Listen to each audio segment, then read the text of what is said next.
നിലമ്പൂരിലെ തെരഞ്ഞെടുപ്പ് പ്രചാരണത്തിന് തന്നെ ക്ഷണിച്ചില്ലെന്നത് അടക്കം കോൺഗ്രസ് നേതൃത്വത്തിനെതിരെ വിമർശനം ഉന്നയിച്ച ശശി തരൂരിനെ പൂർണ്ണമായി അവഗണിക്കാൻ കോൺഗ്രസ് ഹൈക്കമാൻഡ് തരൂരുമായി ചർച്ചയ്ക്കില്ല. ആവശ്യമെങ്കിൽ തരൂരിന് രാഹുൽ ഗാന്ധിയുമായി കൂടിക്കാഴ്ചയ്ക്ക് അനുമതി നൽകും. തരൂരിനെതിരെ നടപടിയെടുക്കേണ്ട ആവശ്യമില്ലെന്നും ഹൈക്കമാൻഡ് തീരുമാനം.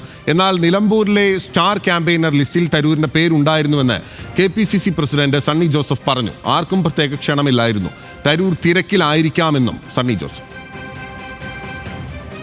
അല്ല, ഞങ്ങൾ സ്റ്റാർ ക്യാമ്പയിനേഴ്സ് അതിൻ്റെ ലിസ്റ്റ് ഞങ്ങൾ ഔദ്യോഗികമായിട്ട് പ്രസിദ്ധീകരിച്ചതാണ്, AICCക്ക് കൊടുത്തതാണ്, അത് ഒഫീഷ്യൽസിന് ഇലക്ഷൻ കമ്മീഷന് കൊടുത്തതാണ്. അതിൽ ശശി തരൂരിൻ്റെ പേരുണ്ടായിരുന്നു. പിന്നെ നമുക്കെല്ലാം അറിയാം, ഈ ദിവസങ്ങളിൽ അദ്ദേഹം വിദേശത്തായിരുന്നു അധികം നാളുകളിലും. അതേപോലെ തന്നെ ഡൽഹിയിലായിരുന്നു. കേരളത്തിൽ വന്നോന്ന് തന്നെ എനിക്കറിയില്ല. എല്ലാവരും അങ്ങോട്ട് വന്ന് ഇലക്ഷന് സഹകരിക്കുകയായിരുന്നു. He was otherwise busy I think. അദ്ദേഹത്തിന് ഏൽപ്പിക്കപ്പെട്ട മറ്റു ഉത്തരവാദിത്തങ്ങളുമായിട്ട് അദ്ദേഹം വിദേശത്തായിരുന്നു.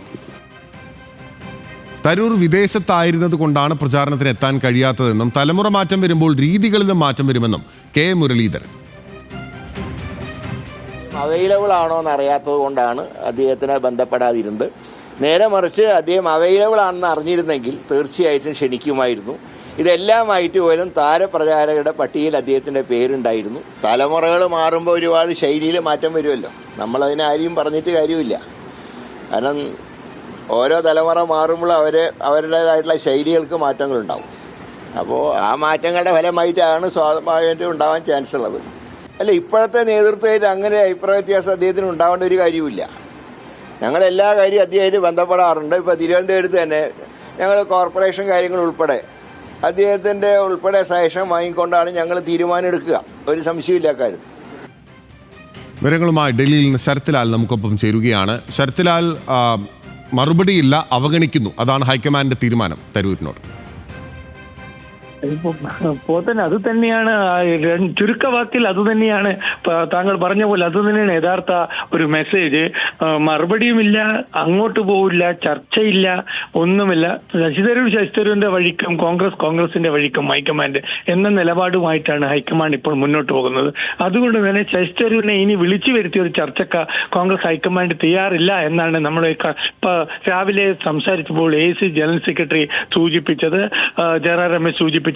സ്വാഭാവികമായിട്ടും പ്രവർത്തക സമിതി അംഗത്തിന് രാഹുൽ ഗാന്ധിയെ കാണണമെങ്കിൽ അദ്ദേഹമാണ് രാഹുൽ ഗാന്ധിയെയും പ്രതിപക്ഷ നേതാവിനെ അതേപോലെ തന്നെ മല്ലികാർജ്ജുന ഖാർഗെയും കാണണമെന്ന ആവശ്യം പ്രകടിപ്പിക്കേണ്ടത്.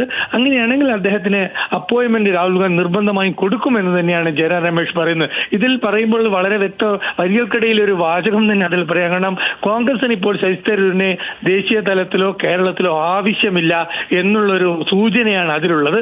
കാരണം ശശി തരൂരിന് വേണമെങ്കിൽ കോൺഗ്രസ് ഹൈക്കമാൻഡുമായി, കോൺഗ്രസാണ് അദ്ദേഹത്തെ MP ആക്കിയത്, കോൺഗ്രസാണ് അദ്ദേഹത്തിലെ വിദേശകാര്യ കമ്മിറ്റിയുടെ പാർലമെന്റ് കമ്മിറ്റിയുടെ ചെയർമാൻ ആക്കിയത്, കോൺഗ്രസാണ് അദ്ദേഹത്തെ പ്രവർത്തക സമിതി അംഗം. ഇങ്ങനെ എണ്ണി പറയുന്നുണ്ട് കോൺഗ്രസ് നൽകിയ പദവികളെ കുറിച്ച് ജയറാം രമേശ്. എന്നാലും ഒരു കാര്യം വ്യക്തമാക്കുന്നത്, ഇനി കോൺഗ്രസിനെ വേണമെങ്കിൽ ശശി തരൂർ ഇങ്ങോട്ട് വരട്ടെ, ശശി തരൂരിനെ ആട്ടിപ്പായ്ക്കാനോ ആട്ടി പുറത്താക്കാനോ നടപടിയെടുത്ത് ഹീറോ ആക്കാനോ കോൺഗ്രസ് ഹൈക്കമാൻഡ് ഇല്ല എന്നാണ് ഈ ഡൽഹിയിലെ ഹൈക്കമാൻഡിന്റെ പ്രതിനിധികൾ എന്ന് അവകാശപ്പെടുന്നവർ പറയുന്നത്. പോത്തൻ, ശരി, വ്യക്തമാണ്. കോൺഗ്രസ് ശശി തരൂരിനെ അവഗണിക്കുകയാണ്. തരൂർ മോദിക്ക് വേണ്ടിയാണ് സംസാരിക്കുന്നത് എന്നാണ് ഇന്നലെ രൂക്ഷമായ ഭാഷയിൽ രാജ്മോഹൻ ഉണ്ണിത്താൻ അടക്കം പ്രതികരിച്ചിട്ടുള്ളത്. ശരത്തിലാണ് വിവരങ്ങൾ നൽകിയത്.